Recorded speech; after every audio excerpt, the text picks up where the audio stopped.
In a quiet town on the edge of nowhere, there was a house people preferred not to talk about.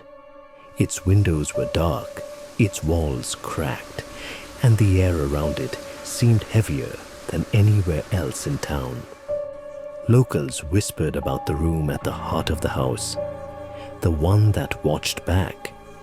No one knew who had built it or why it existed.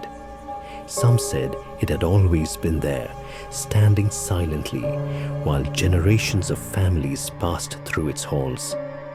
Others claimed it was a prison of memories, a place where the house remembered everything and everyone who entered. Ella had always been drawn to the unusual. When she inherited the house from a distant relative, she felt an irresistible pull toward it.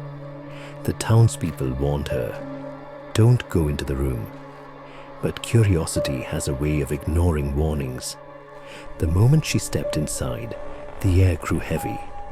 The hallway stretched longer than it should have, and every door seemed to lead her back to the same spot. At the end of the corridor, a plain door stood quietly, unassuming yet somehow foreboding. She could feel it waiting, aware of her presence. Ella opened the door. The room was empty, or so it seemed. Its walls were cracked with age, and a single wooden chair sat in the center. Dust floated lazily in the dim light, and a mirror hung on the far wall, reflecting more than just her own image. She felt it then, the unmistakable sensation of being watched, and then she saw it. A shadow moved across the wall, not her own reflection, not a trick of the light, but something alive. It mirrored her movements, always just a little behind, just a little off. It was studying her, learning from her, waiting for her to make a mistake. Panic rose in her chest, and she ran. But the house had other plans. Every corridor twisted and stretched unnaturally. Doors led her back to that same room. And every time she glanced toward the mirror, the shadow was closer. It didn't hurry, it didn't chase. It simply watched, patient and relentless. Hours, or maybe minutes, she could not tell, passed.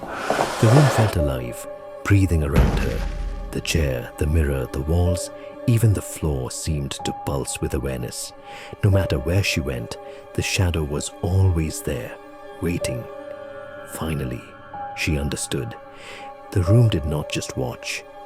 It remembered. It mirrored fear. It learned from hesitation. It anticipated escape. And anyone who entered, anyone who stayed too long, became part of it.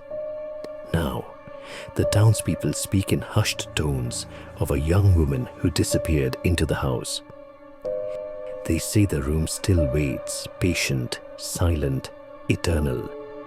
And if you are unlucky enough to find yourself within its walls, you might catch a glimpse of something in the mirror that is not you. Something that watches back. The house stands quietly at the edge of town, unremarkable to the casual eye. But those who know better. The room waits, and it never forgets.